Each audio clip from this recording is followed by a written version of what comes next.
Olá, sou Leonardo Serra, estou aqui no podcast E Agora Quem Conta, trazendo grandes seres humanos com grandes histórias.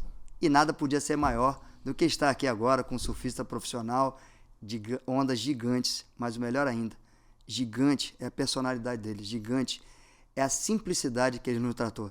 Seja bem-vindo, Vini, um prazer imenso ter você aqui. Obrigado, Léo, por me receber, Sensei. Fico muito feliz, é uma grande honra. Vila Velha está me tratando muito bem. Coisa boa, Vila Velha. E essa coisa da simplicidade é o que me cativou aqui pela população da cidade. Eu vejo pessoas boas e simples e que cultivam o espírito que eu aprendi lá no Havaí, alguns anos atrás, que é o espírito do Aloha. Isso já está intrínseco neles, nas pessoas daqui, na população, e já é uma coisa que não precisou nem explicar, mas eu fiz referência para a minha vida, para estar vivendo nesse astral. Ô, Vini, olha só, uma coisa que vou deixar bem registrado isso. Te liguei, mandei um WhatsApp, você me respondeu na mesma hora. Meu amigo, gigante isso. É gigante isso. Tava falando com a Letícia, né? A Letícia veio junto aí, tá aqui com a gente. O que eu falei lá no carro, você veio no meu carro, me deu essa honra de ter você conosco. Pra mim é isso que importa. Eu vou te falar sempre isso aqui, né? Pra todo mundo que tá vendo aqui, tá acompanhando a gente. É essa história daí pra frente que a gente vai começar a bater papo, entendeu? Saber quem é o filho Vini, como é que foi na escola, teve futebol, teve tudo isso aí. Esse é o papo. Depois a gente fala de onda gigante, fala essas coisas todas. Mas vamos lá, vamos começar, pode ser? Já falar da sua infância, pai, mãe, irmão, o que você quiser falar, a gente vai ouvir aqui, ó, com o coração todo aberto. É uma honra. Então fica à vontade, vamos lá. Escola, pai, mãe, como é que é? Tem a história do seu pai, se quiser começar por ela, emprestando prancha, cara. Você me mandou uma foto, você mandou um monte de foto, né? Mas o que mais me interessou foi aquela criança em cima da prancha. Fala dela pra gente aí.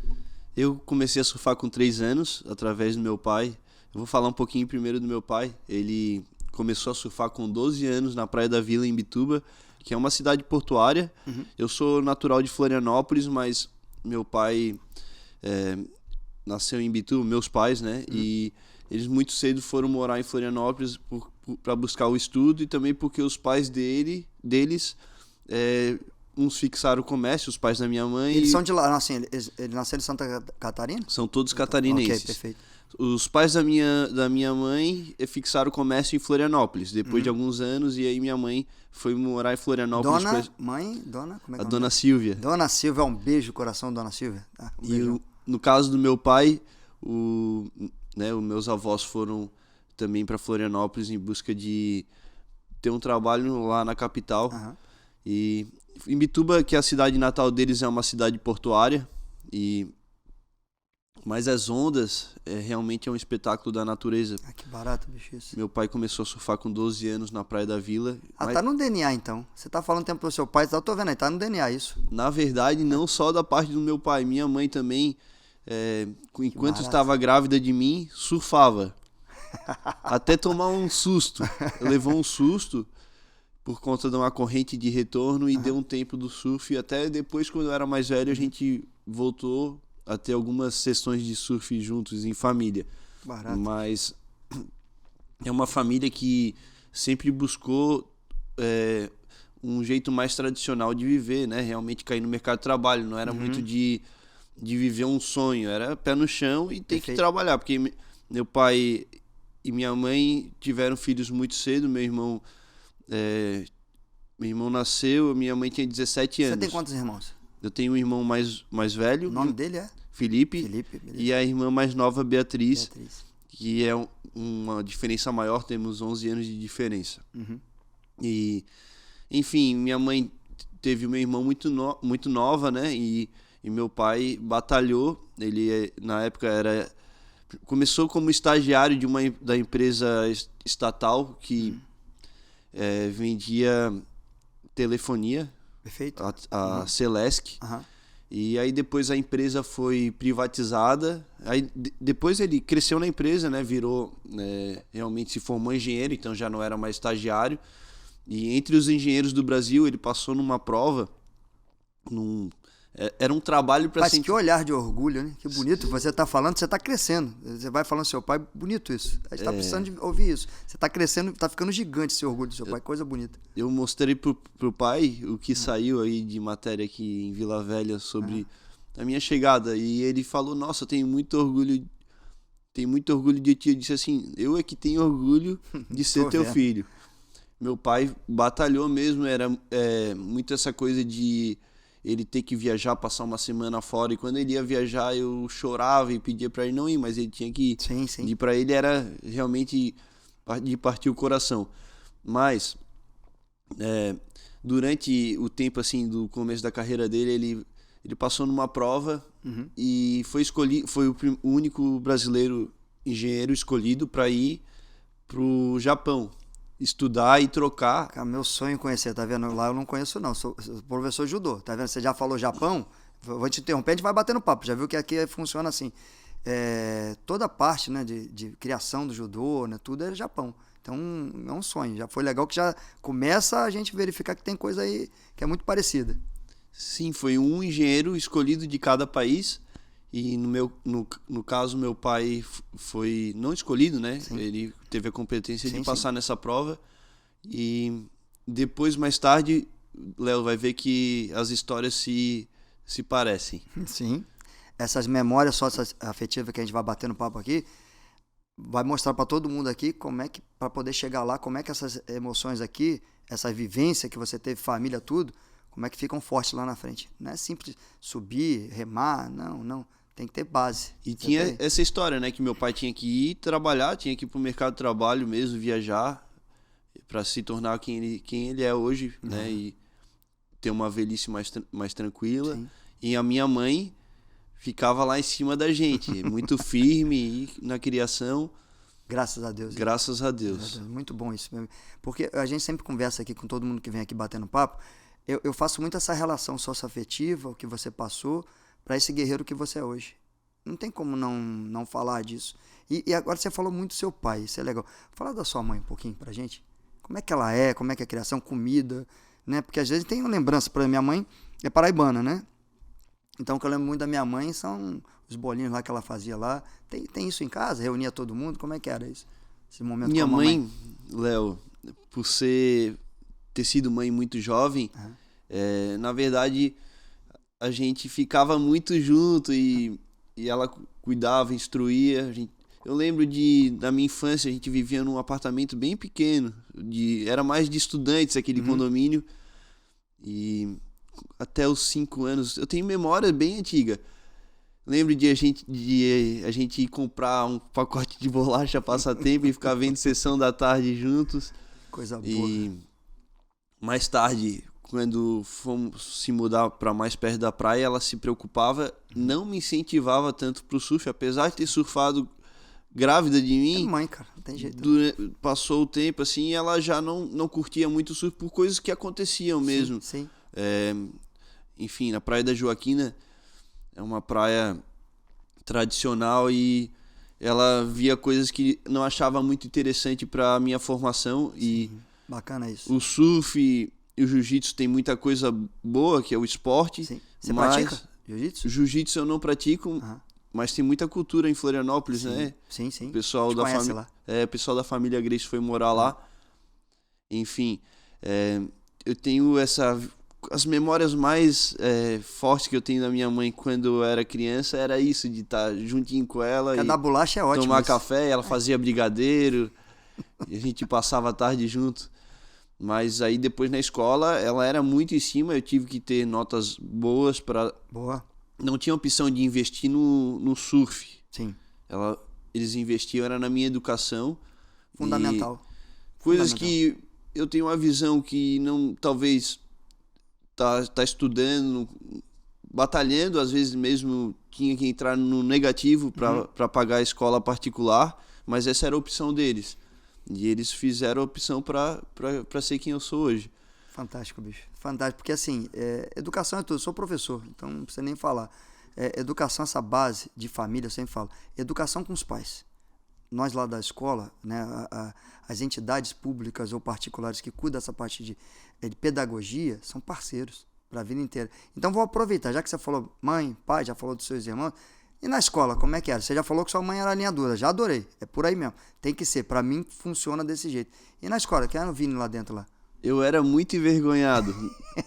Quando tinha que apresentar os trabalhos, até as meninas falavam, nossa, ele tá com vergonha, porque eu tinha um cacuete de botar a mão assim na frente do nariz e coçar. Eu já sabia que eu tava procurando palavras. Mas como criança eu interagia, jogava bola só que eu vivia já como surfista, né, a partir ali de 11 anos, eu já tinha uma realidade muito diferente do... Sim, porque você surfa desde os 3, né? Desde os 3 anos. Com 11 anos aí. Então, minha mãe não queria muito que eu fosse criado na praia, mas eu escapava pra praia. Sim, então, e quando chegava, às vezes tinha que pular a janela e ela já vinha logo pra cheirar o meu cabelo. É uma coisa assim que... Bacana isso. Que foi importante mesmo, Sim, pra sim. não ser muito solto. Porque muitos da minha comunidade, na verdade, até nem precisavam, mas desvirtuaram muito. É o que a gente veio conversando no carro, né? Sou de uma comunidade carente também do Rio, né? E eu sempre falo pra todos, são escolhas.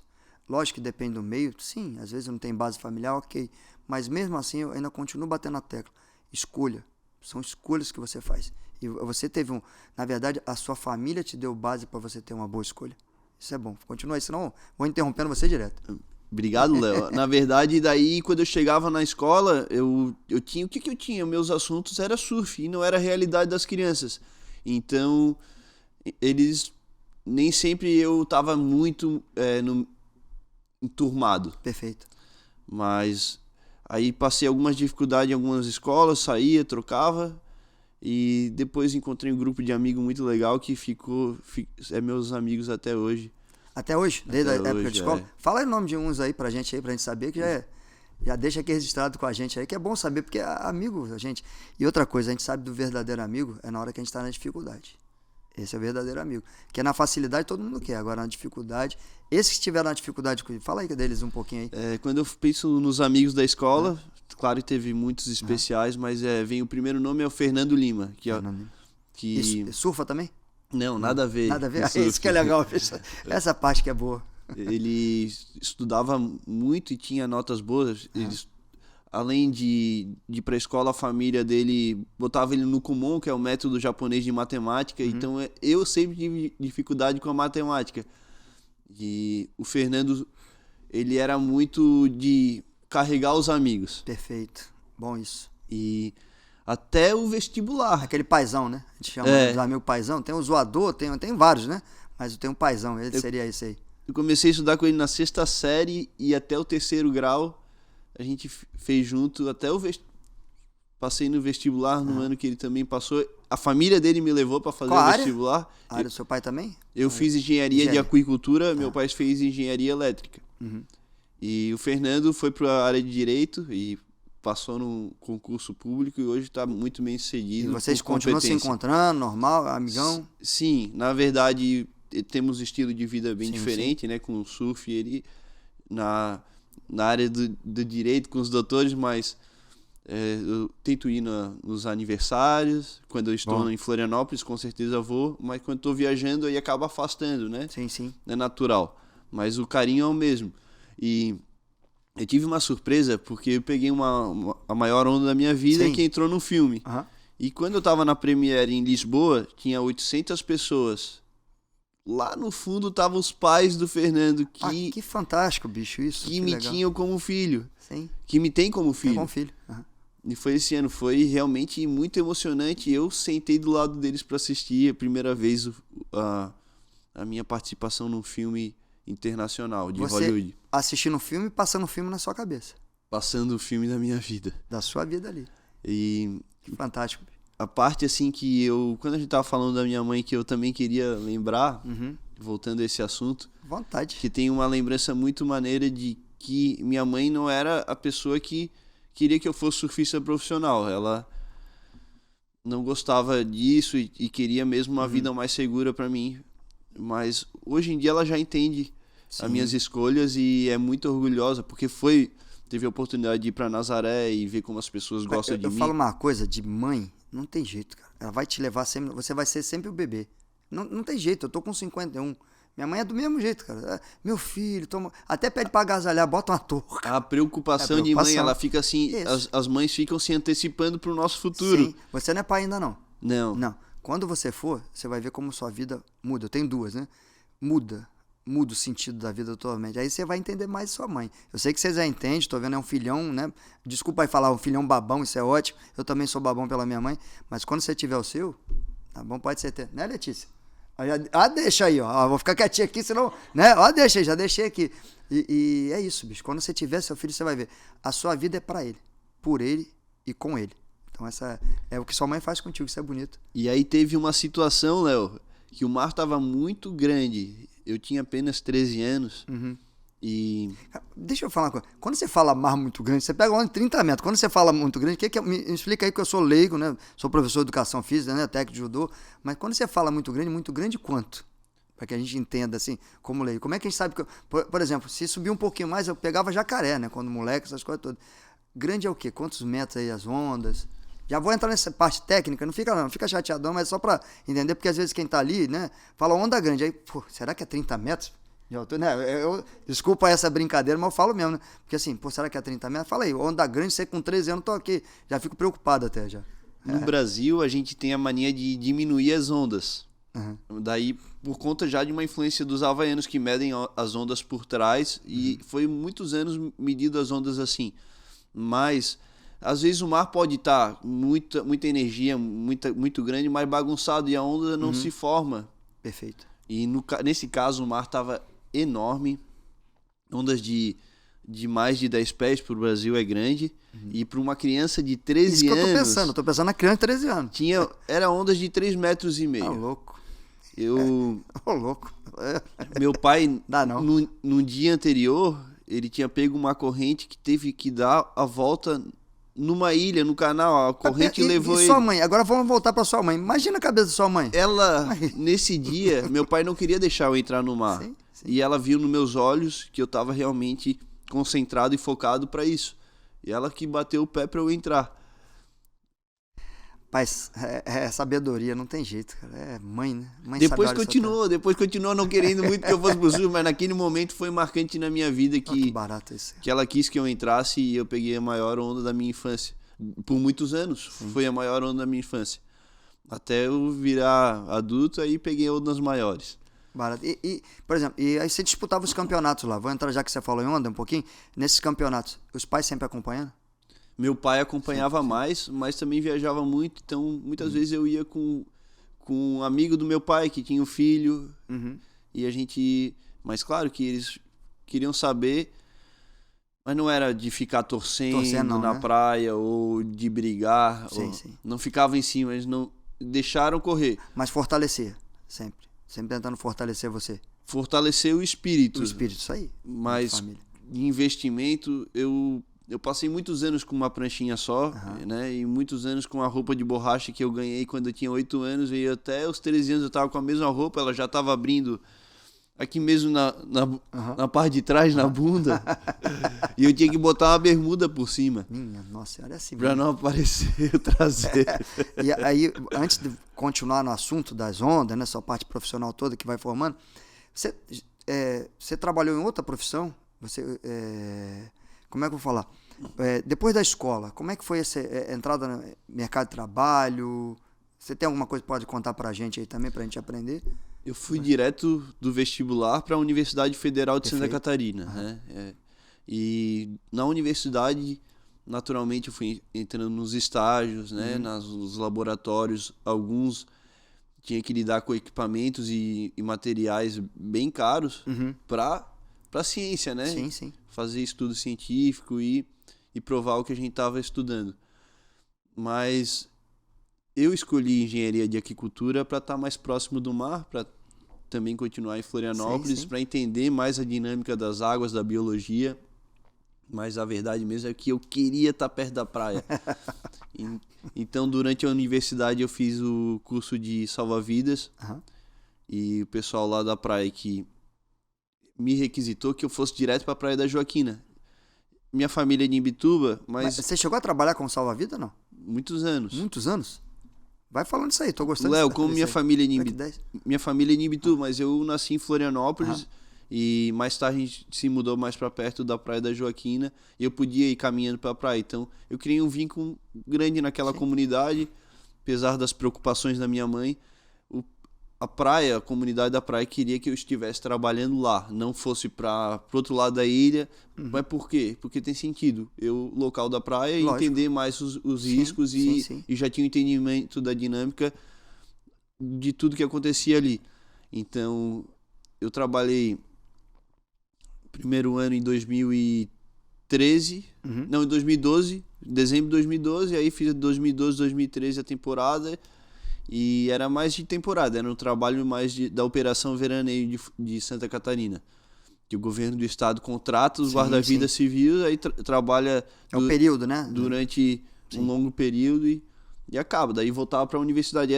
Era muito bom, né? Porque era um bom timing, assim. E Era... dentro da sua área também. Sim. Olha a escolha aí. Então, eu falo o tempo todo de escolha, né? Olha a escolha que você pode fazer. Olha, eu falo assim, olha a oportunidade, né? Que eu falo sempre que lá em cima nos dá. Ele não, eu sempre falo assim, eles não dá, eles sempre falam assim, me dão oportunidade de ser o que eu sou. Eu vou aproveitar ou não. Então, pô, salva a vida na sua localidade, com as pessoas que você ama, curtindo uma praia. Gente, eu tô vendo a felicidade disso, isso é bacana. Esse amor que tem pelo que faz, isso é bom. E daquele menino que encarava umas ondas um pouco maiores do que as crianças normais, até me tornar um salva-vida, foi uma construção, assim, Léo. Eu tive um entendimento depois com os anos de que o trabalho de salvamento aquático foi essencial. Pelo fato de que a gente trabalhava 12 horas na praia, eles ainda trabalham, né? Salva-vidas no Brasil. É Lá 12 por 36, é isso? Ou não? Não, 12 por 12. Era 12 12 por por 12? 12. Era militarismo Até ali. bati na mesa, daqui a pouco vão até reclamar comigo depois dessa. 12 por 12. 12 por 12. Então, Puxada. via o sol subir e descer, as marés trocarem assim com a lua, né? Então, acabei absorvendo coisas que nenhuma universidade Sim, a prática, iria né? me entregar. Daí, no Havaí, mais tarde, quando eu fui morar, eu aprendi com o havaiano que os grandes salva-vidas, eu vou até citar o nome, a maioria pode ser que não conheça, mas para quem entende de surf, já ouviu falar do Ed Aikau, que foi o primeiro salva-vidas da Baía de Waimea. Olha que legal. Que essa baía é onde tem as maiores ondas de Oahu, do lugar que é mais famoso pelas ondas grandes e perfeitas, num curto espaço. E os havaianos tinham perdido a cultura da navegação pela invasão da Inglaterra, dos Estados Unidos depois, acabaram que perderam muito da sua cultura e especialmente a navegação. Então, eles chamaram um micronésio, que era referência na Polinésia. Os polinésios, assim como, né, o Havaí faz parte da Polinésia, eles têm muita troca entre si, tinham muita troca, eles navegavam e não eram conquistadores, mas eram povos que trocavam produtos, informações e a tecnologia deles, né? A Sim, tecnologia lógico. da natureza. Sim, é o câmbio lá. A curiosidade é que eles navegavam com o reflexo das estrelas num balde de água. Esse era o mapa deles. Eu vi essa história. E assim, Aí de pensar hoje em dia é loucura, né? Tanta tecnologia, né? esse micronésio falou para os havaianos para eles voltar a navegar, e a expedição, o nome foi chamada de Hokuleia. Eles tinham que observar o sol subir e descer todos os dias na praia, e assim eles iam entender a dinâmica das águas. E é justamente o que nós salva-vidas fazemos, o que eu fiz. E além de entender um pouco mais da dinâmica das águas, muito mais do que eu já vivi, porque na verdade, como criança, eu já estava vendo o sol subir e descer. Eu surfava muitas vezes 9 horas. Era... Na água, 9 horas. Devia ter tomado mais água, essa que é a verdade. Água doce, né? Não água salgada.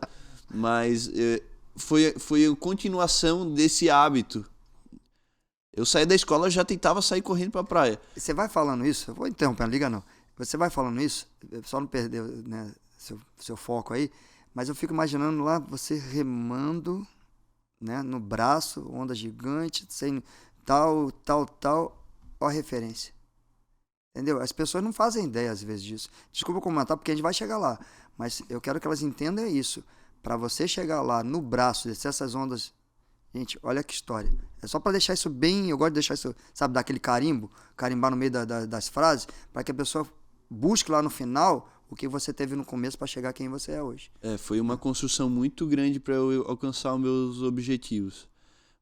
E ainda como, voltando à parte do salva-vidas, né, que não tinha ninguém a não ser nós, o nosso time, para salvar e para direcionar e orientar as pessoas, que a Praia da Joaquina são milhares de turistas e ônibus da Argentina, de São Paulo e de outros países da América do Sul que vêm e nós tínhamos que orientar muitas vezes com apito mesmo, fazer a prevenção, porque se a gente não prevenisse ia dar múltiplas ocorrências no mesmo tempo. Sim. E prevenção, né?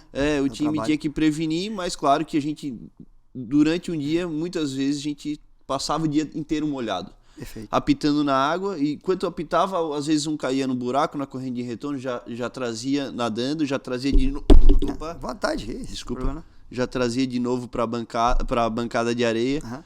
E já tinha que voltar pro apito, porque o outro já não ia ver. E o pai de costas para a criança que ia cair no buraco, criança perdida, botava nas costas, batia palma, a praia toda batendo palma para o pai perceber. E, enfim, Praia da Joaquina, brigas, a gente lidava com brigas. Tem uma dunas atrás da praia que as pessoas descem de sandboard, também aparecia algumas vezes com fraturas até expostas. E aí, você tá falando um monte de coisa desse, né? Trabalhei com alguns militares, essas coisas de prevenção, proteção, tudo. Lembra de algum caso, assim, mais complicado que teve, assim, que você possa falar pra gente, aí como salva-vida? Porque eu tô ficando encantado, tô aprendendo muito aqui, porque a gente, às vezes, não faz ideia do tamanho do ser humano que é, né? O Vini, né? O Vini dos Santos, né? Pô, Onda Grande. Mas tem algum caso que você lembra que não sai da memória? Sim, os casos mais tristes são os que a gente lembra mais. Mas a gente passa a entender que tudo... Eu sou apegado a Deus e creio que tudo faz parte da história, né? E, enfim, essa parte que me emociona mais, porém a gente aprende a lidar com situações adversas. E como médico, também tem que lidar com as perdas. E tive minhas perdas, né? Não só na parte do salvamento aquático.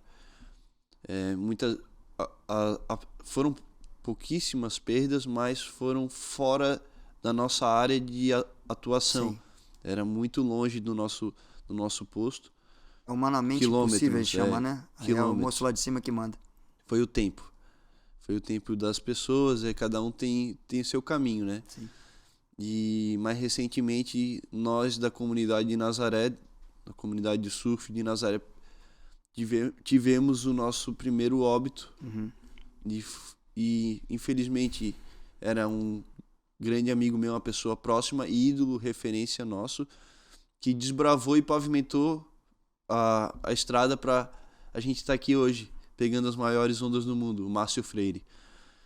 E coisas assim acontecem, somos humanos. Sim. E não dá para mudar, né, o percurso do rio. Perfeito, perfeita colocação. A gente lembra com muito carinho, né, muita emoção quando a gente fala de um ente querido, de um amigo tão próximo, mas o que você falou é lindo de falar que ele deixou essa estrada pavimentada para que vocês possam conquistar. E aí, saindo um pouquinho, vamos sair desse assunto, né, pedir a Deus que continue nos guiando, né, essas pessoas também virem luz, continuem luz, a gente continue o nosso caminho. Agora fala da parte, vamos entrar no surf um pouquinho, né, pessoal, para agora entender, a gente já conheceu um pouquinho, dá pra gente conversar anos e anos, mas eu vou entrar agora na parte que eu sou leigo. Só vou te falar uma coisa engraçada, né? Eu já me arrisquei, tá? Aqui, né, em Vila Velha, na Barra Tijuca, no Rio de Janeiro também, mas não dava certo não. Foi muito caldo, né? Bebi muita água, meio salgado, e eu vi que não era pra mim não. É bodyboard, né? Aqui tem Neymar, a galera toda aqui. Agora fala de você como surfista. Vamos entrar nessa área técnica, área profissional. Vai falando pra gente agora um pouquinho para conhecer. Agora sim, né? Porque todo mundo já conhece, mas agora vamos ver por um outro ângulo, porque agora a gente já tem uma base, né? Temos toda a sua base, agora vai entender porque chegar onde você chegou. Então, como surfista amador, eu competia bastante. Meu pai deixava eu ir viajar nos finais de semana, atrás dos eventos que tinham em Santa Catarina. E tive a oportunidade de competir com grandes nomes, pessoas que se tornaram elite do World Tour, né, da WSL. Porém, minha família sempre investindo mais no estudo, não tinha oportunidade de estar fazendo as viagens e melhorar o meu surf. Vou citar nomes: Gabriel Medina, competi contra o Gabriel Medina, Ricardo Santos, que Deus o tenha também. Mas aí, né, tudo foi um processo até entrar na universidade. Só que no final da universidade, eu, como salva-vidas, eu tinha já um dinheirinho, o dólar não estava muito caro. Sim. Eu pude comprar dólar a 1,60, depois 1,80, aí no fim já estava 3 e pouco, e eu fui guardando meus dólares. Meu sonho era conhecer o Havaí, que essa geração que eu competia já estava indo há muito tempo, e eles explodiram, muito jovens, assim, no surf. E era meu sonho surfar pipeline. Barato. E aí sim meu surf evoluiu. Lá eu pude utilizar diferentes pranchas e em ondas. No mesmo dia eu surfava Pipeline, Sunset e Waimea. Vivi o milagre das 7 milhas, que é considerado lá aquela região. E começou a reverberar, assim, da repercussão do meu surf em Santa Catarina, porque eu tava realmente botando para baixo nas ondas. 10. Fala pra botar pra baixo, eu vou fazer uma pergunta que eu tenho a curiosidade danada. Quando você tá lá em cima, é pico que fala? Sim, no pico da onda. Pico da onda, né? Lá em cima. Você tá... Passa alguma coisa na cabeça? Ou antes que ela tá vindo, você vai olhando ela chegando.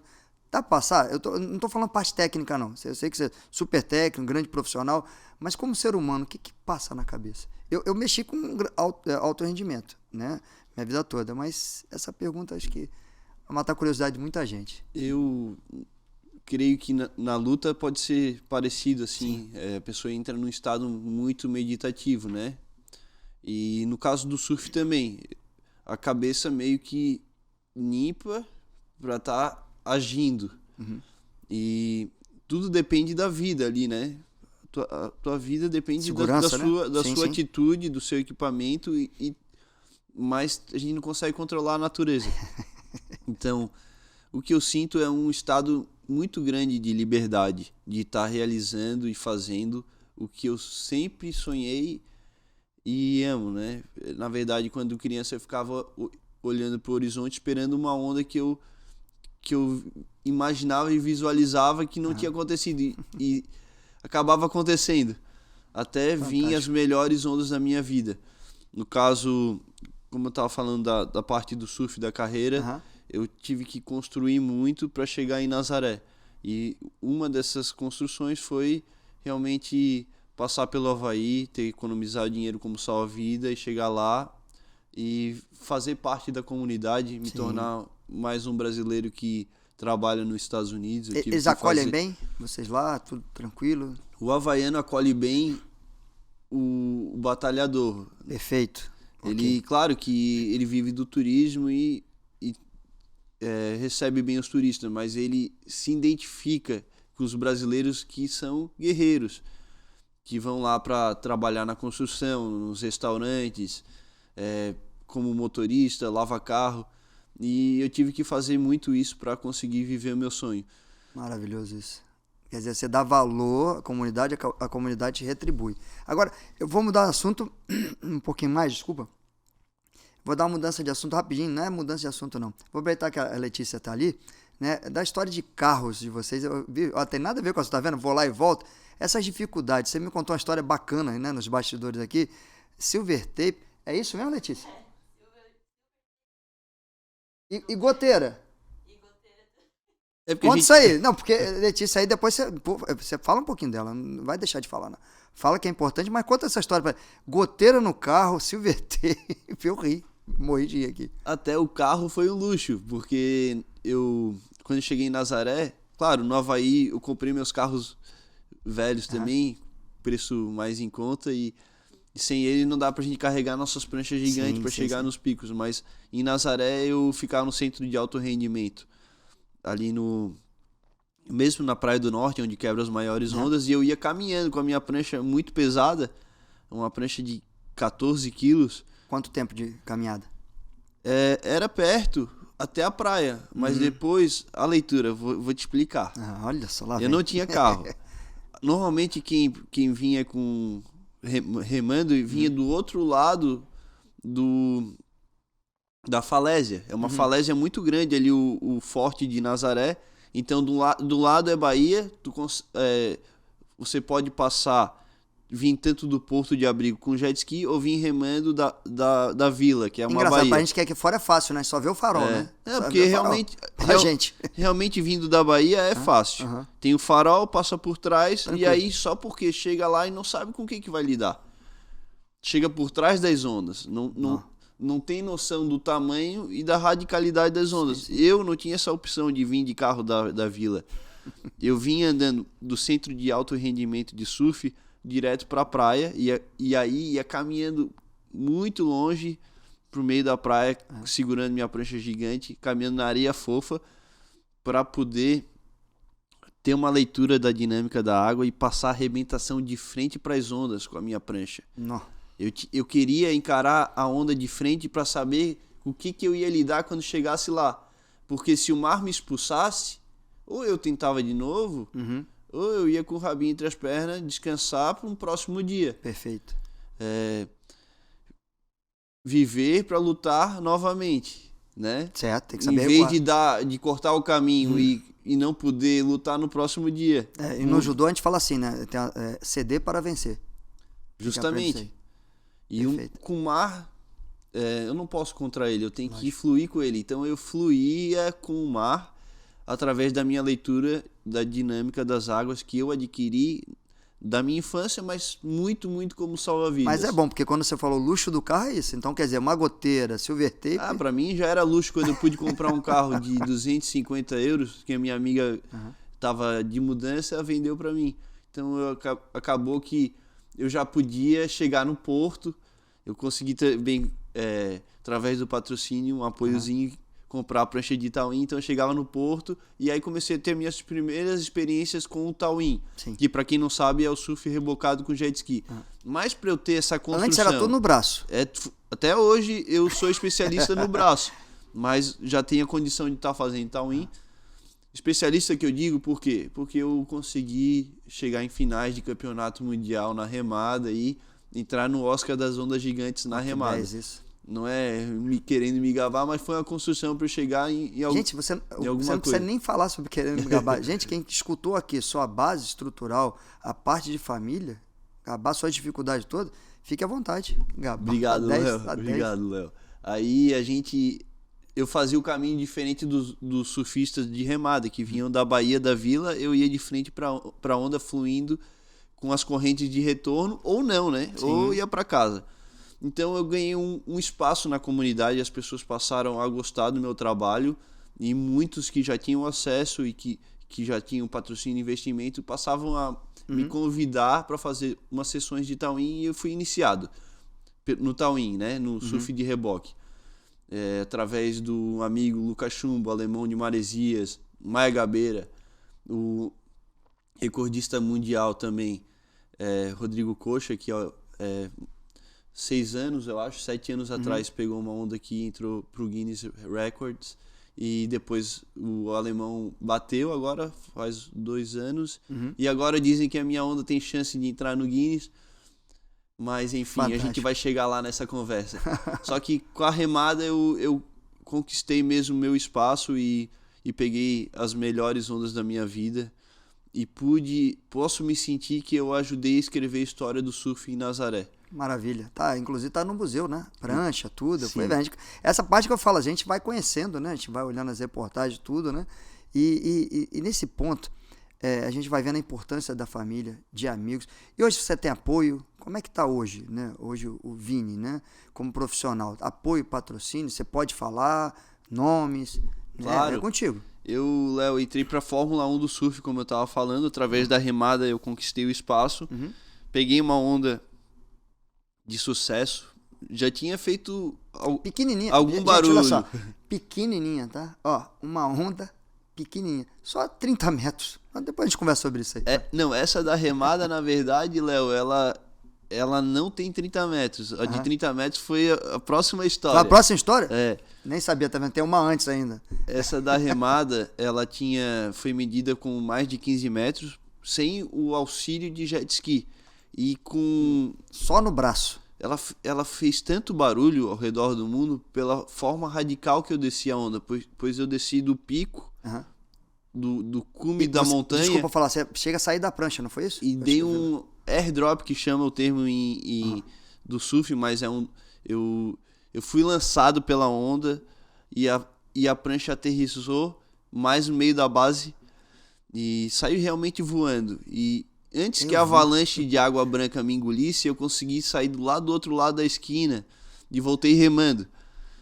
Essa onda entrou no Oscar das Ondas Gigantes, que até alguns anos atrás ainda tinha esse evento anual.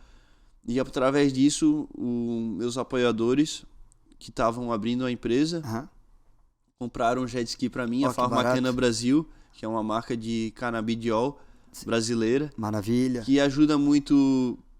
tem um papel social muito legal para as crianças autistas, para os senhores que têm algumas síndromes que, por exemplo, agora fugiu o termo, desculpa, mas... Na verdade já foi provado cientificamente o bem que faz. Eu trabalho com neurologia, né? Sim. Quando você fala em autismo, essas coisas todas, eu trabalho numa empresa chamada Florescer Kids+. Minha especialização é em neurologia infantil. É um trabalho que a gente faz com crianças até 10 anos. Então, a gente sabe a necessidade de andar junto com a ciência. Não dá pra gente passar por cima e falar. Então, quando você fala isso, que essa marca, né, tá trazendo isso... Como é que é o nome da pessoa lá, o responsável? É o William. O William, né? Então, isso é gigantesco, cara. A gente ter esse apoio, né, de uma marca que você sabe que faz bem, mais uma vez, escolhas. E para mim é uma escolha perfeita. Sim, eu percebi a mudança. Na verdade, o William também tem um filho que tem espectro de autismo. Olha, que legal. E na época eu trouxe um CBD para ele da Califórnia e eles queriam passar a experimentar através, claro, de um acompanhamento médico. Lógico. Como que isso ia impactar na vida do filho dele. E na primeira semana que o menino tomou uma gotinha, a professora perguntou o que está acontecendo. Porque o filhinho dele, ele não olhava nos olhos do professor, não interagia com as crianças. Perfeito. E não podia ouvir não. E aí tomou a primeira gota e o menino começou a desenvolver, passou a falar. Naquela semana ele passou a falar. E hoje, passa na cabeça dos pais, eu passo todos os dias, meu amigo. A luta é diária, a diária. construção realmente para, né, o pai quer ver o melhor do filho, então a construção ele leva em diferentes profissionais, não existe uma fórmula mágica, né? Não é que vai fazer e vai mudar, mas totalmente, mas é um incentivo,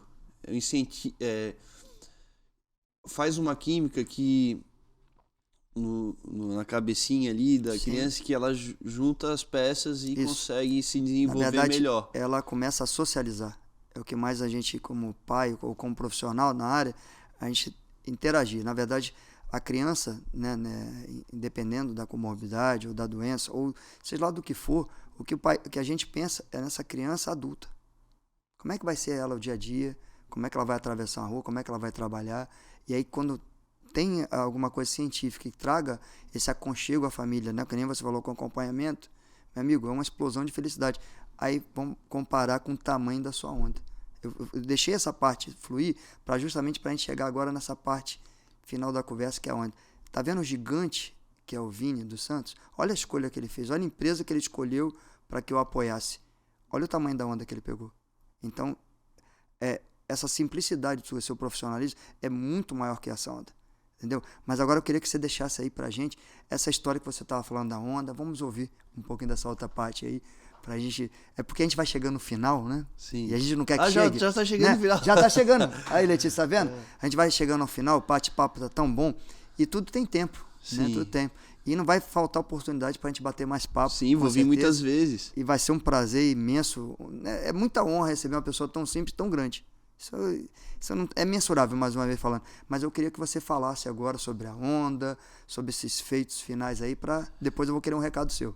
Para eu, né, decidir realmente acreditar nos meus objetivos, entre tantos surfistas que tem mais destaque na mídia, e por exemplo o Kai Lenny. O Kai Lenny, ele viveu ao redor do Laird Hamilton, o cara que inventou o Tauin, o Laird fez, e ajudou o Kailane a ser quem ele é hoje. Ele teve patrocínio da Red Bull desde os 6 anos. É incrível, assim, as ferramentas que ele pôde usar e ele realmente é um talento nato.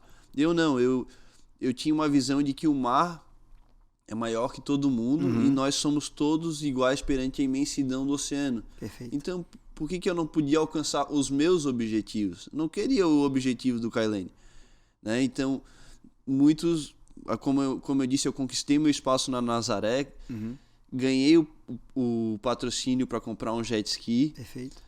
E em 3 meses, depois de eu comprar o meu jet ski, eu peguei a primeira onda gigante da minha vida, que foi mensurada por um PhD, que vem medindo todas as ondas de todos os surfistas e, inclusive, ele é contratado pelo Gigante de Nazaré para fazer os programas no Esporte Espetacular e tal, e ele deu que a minha onda era maior, quase 30 metros, né? Na verdade, não é que é quase 30 metros, não existe um número exato do tamanho da onda, não tem como, mas ele conseguiu chegar num estudo mais exato na minha onda, porque eu forneci muito mais imagens, e quando eu comecei a mandar imagens com mais pixels, né? Que sabe que é a qualidade a qualidade do vídeo e da foto, ele disse que até... Porque é um cálculo muito complexo, que tem logaritmo, tem...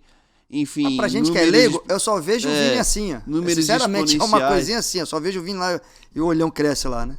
E às vezes muda um númerozinho, um pixelzinho ali que vai afetar na exponência de tal produto lá, que coisa de matemática que eu estudei na universidade, mas hoje em dia já passou.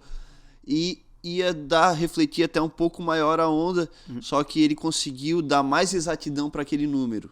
Perfeito. Então a minha onda realmente ela pode ser um pouquinho mais que 30 metros ou um pouquinho menor que 29,67 centímetros. Posso falar uma coisa? É grande pra caralho. Ó, sério mesmo, eu olhei. Por favor, vai lá no Instagram. Qual é o Instagram seu? É Vini dos Santos 90. Ó, Vini dos Santos 90. Gente, a gente vê um pontinho, né? Escuro lá no meio lá. Ó, eu falei, eu mexo com alto rendimento a parte de lutas, né? Mexi muito tempo da minha vida. Mas dá medo, não vou te mentir não. Dá pra gente que é leigo. É fantástico, é maravilhoso. Mas 30, 29, meu amigo, é gigante do mesmo jeito. Para eu chegar nesse momento, normalmente as minhas histórias elas são acompanhadas de o que antecede é um momento de eu ter que dar a volta por cima. Eu tive um passado ali que 12 dias antes de eu pegar essa onda de 30 metros, a prancha bateu na minha cabeça e arrancou o meu couro cabeludo. Tive que grampear minha cabeça com 27 grampos metálicos. E eu entrei em pânico mesmo. Quando eu tava de touca de borracha, porque lá é muito frio, e tinha um bolo de cabelo de um lado e uma parte parecia que afundada do outro. Então eu achei que eu tinha tido um afundamento craniano, ou meu... traumatismo, alguma coisa assim. Ou meu próprio crânio tivesse aberto, rachado. Mas na verdade faz parte do pânico, né? Porque se tivesse rachado meu crânio e tivesse saindo sangue, não ia ter oxigênio e tal, não ia conseguir sair do mar. Eu saí do mar por conta própria, remando, mas nem estava muito grande, são coisas que acontecem, né? E tinha uma equipe, tinha pessoas conhecidas lá fora? Como é que foi essa saída? Tinha o salva-vidas, eles chamaram a ambulância, fizeram ali, até a população se comoveu, eu tava chorando, né? O sangue escorrendo pela cabeça, achando que tava morrendo. Chamaram a ambulância, o salva-vidas fizeram Isso ali... 12 dias antes? 12 dias antes. Até os salva-vidas são muito competentes, mas estavam assustados, porque eles não sabiam, não quiseram tirar a touca. Acharam realmente que padrão, era isso que eu tinha pensado que estava acontecendo comigo, que era... Eu estava pensando no pior, eles também pensavam. Sim, você foi salva-vida também. Sabe que tem esse procedimento, não tem jeito. E 12 dias depois, Léo, eu tirei os grampos 8 dias após o acidente para eu ir competir na Espanha. Fomos de carro, não fui com esse carrinho velho não, que eu te contei ali mais cedo. Letícia, não é fácil não, goteira, eu tô aqui rindo. E aluguei o carro, fui para Espanha, competi na Galícia. Cheguei na semifinal, voltei para Nazaré, já de olho nessa grande tempestade que estava vindo, que seria a maior da minha vida. E já estava me preparando para isso. E fui para mais um campeonato na Espanha, só que agora no País Basco. Cheguei também na semifinal e tinha um dia para voltar dirigindo e um dia para descansar. Com a cabeça grampeada. Não, eu tirei os grampos 8 dias depois, mas tava realmente com a cicatriz ali. Sim. A Letícia teve um papel muito importante, ela não só para cuidar dos meus ferimentos, mas também para cicatrizar aqui o coraçãozinho, né, que foi algo pesado, assim, um dos acidentes mais pesados da minha vida. Foi bonito sentir que o olho brilhou, cara. Aí, Letícia, tá vendo? Já falei de bebê e tal. Bom, fica a dica. Eu tenho 2. E com isso eu fui convidado através desse espaço, né, que eu ganhei e das amizades fortes que eu tive em Nazaré. Fui convidado pelo Lucas Chumbo, alemão de Maresias, e formamos o maior time de surf da história de Nazaré. Éramos 11 surfistas. A ideia é que tivéssemos os melhores pilotos com a gente, que perfeito. Também iriam surfar e estariam cuidando das nossas vidas. Se desse alguma coisa errada com o jet ski, outro estaria lá para isso. Então, assim, não foi uma coisa impensada, foi uma coisa muito calculada. Né? São profissionais. Muito planejada. A gente combinou que 8 horas a gente estava no porto, para 8h30 já tá na água. 8h30 a gente estava na água já rezando numa corrente humana. Fizemos a nossa oração e fomos para trás do farol, pro mar. E quando 9h40, após o meu amigo 9h40, olha só. Lucas Fink surfar as 3 ondas dele, o mar estava muito tempestoso, feio até, e a maré estava no auge da cheia. Então a maioria estava querendo esperar para ver como o dia ia desenrolar, e eu tinha calculado a previsão das ondas.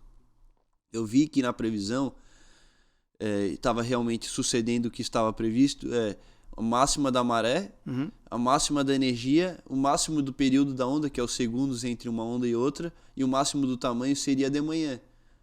E quando ninguém quis surfar, apesar de eu ter conquistado o meu espaço, teria uma ordem ali de pessoas que estão surfando há mais tempo. Ali, né? Já tem uma... Dos 11 anos de surf de Nazaré, eu tenho 5. Sim. E nesse time tinham pessoas que estavam desde o início. Então, primeiro, esses grandes pilotos e surfistas perguntaram: agora quem vai ser? E ninguém queria naquele momento, e era a minha oportunidade. Gente, então levantei a mão, como um aluninho assim, eu quero responder a pergunta, levantei a mão. Sou eu. E o Lucas Chumbo olhou para mim, então vamos nessa. O Lucas Chumbo para mim não é só o melhor surfista do mundo, como também o melhor piloto. E eu tinha o melhor resgatista do mundo, o alemão de Maresias. Tudo acompanhado. Que equipe, hein? Em segundo resgate. Hein? Fora outros 8 jet skis também que estariam fazendo como um backup, né? Como se algo desse errado, teria outros para me salvar. Teríamos também uma pessoa no rádio, no farol. Sim. Isso é de praxe. Todo time tem que ter pessoas como spotter, né? Sim. Fazendo a segurança, a logística de fora e falando as ondas que estavam vindo. Quando eu peguei a corda, eu peguei 3 ondas que não foram muito boas, a onda não formou muito. Um grande wipeout, saí voando e levei o alemão puxou minha orelha, falou: nossa, não era, mas depois a gente vê o vídeo, acontece, né? Realmente deu um backwash na onda e saí voando. E quando o mar escureceu lá atrás no horizonte, o alemão ficou preocupado comigo, falou: não, essa é muito grande. O homem que estava no rádio, amigo meu lá de Nazaré, que é um dos primeiros que estava fazendo esse trabalho, falou: não, é essa sim, que ele estava vendo também, tinha visão. Sim. E o Lucas olhou para mim, só balançou a cabeça e eu... Vambora. Tava pronto. Ele me lançou naquela onda e tinha uma lombada na frente com uma rampa de água que eu tive que me antecipar para mim ir de encontro com essa lombada, né? Com esse obstáculo. Então eu não pude continuar puxando a onda para a parte crítica, até porque era uma onda foi medida de 100 pés, era uma onda colossal. Sim. Eu tava surfando de frente pro farol, de frente para as pedras. Então nada poderia dar errado. Quando eu vi essa lombada, eu mirei nela E passei por ela como surfista de motocross. Motocross, sim. Passo as rampas, eu saí voando. Sim. Saí voando ali 8 metros, talvez, 10 metros. No. E pude aterrissar com sucesso sem me desequilibrar, graças a Deus. Não tinha uma outra lombada na frente, entendeu? Eu perdi a velocidade, mas aterrissei. E aí foi o momento que eu tive que me preparar para a maior cavada da minha vida. Cavada que chama o bottom turn em inglês, que é quando a gente faz a curva na base da onda para que a avalanche de água branca não me engolisse. Quando eu percebi que tinha dado tudo certo, eu estava do outro lado do farol, eu já tinha certeza que essa tinha sido a maior onda da minha vida. Ô Vini, deixa eu te falar uma coisa. Você vai contando essas histórias, a gente vai se emocionando aqui também. Eu não consigo deixar de pensar na imagem daquela criança de 3 anos naquela ondinha lá. Não consegui desgrudar em nenhum momento, né, dos seus pais, do apoio, da Letícia que está aqui. Eu acho que é isso que forma um caráter de um grande campeão. É um grande campeão na vida, né? Meu amigo, a gente está encerrando, né? Eu estou aqui mais do que feliz na minha vida de conhecer uma pessoa tão grande quanto você. E eu não falo que é a questão da onda ou profissional, não. É pessoa humilde e sincera que você é. Na primeira ligação que eu te fiz, como você atendeu, já foi Léo, já foi Vini, já batemos papo, mas eu queria vou fazer um grande pedido, que você olhasse para quem está aqui com a gente e deixasse um recado para essa geração, para as próximas que vêm, um recado positivo, de luta, como você achar melhor. Se você puder fazer isso, a gente vai ficar muito agradecido.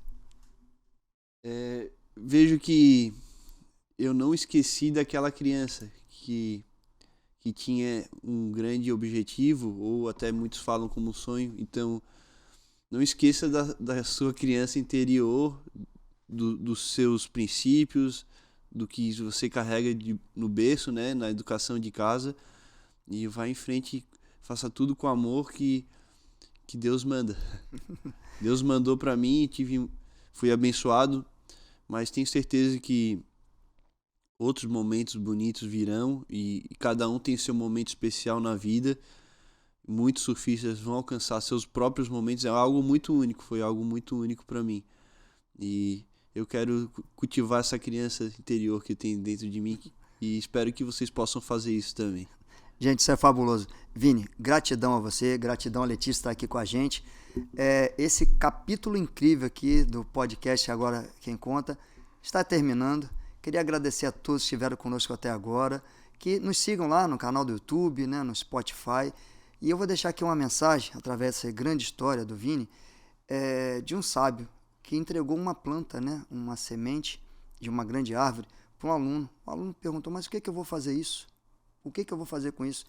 Essa árvore que eu estou te dando é para você cultivar, cuidar, e quando ela crescer, a sombra será sua, e você jamais precisará usar a sombra de alguém.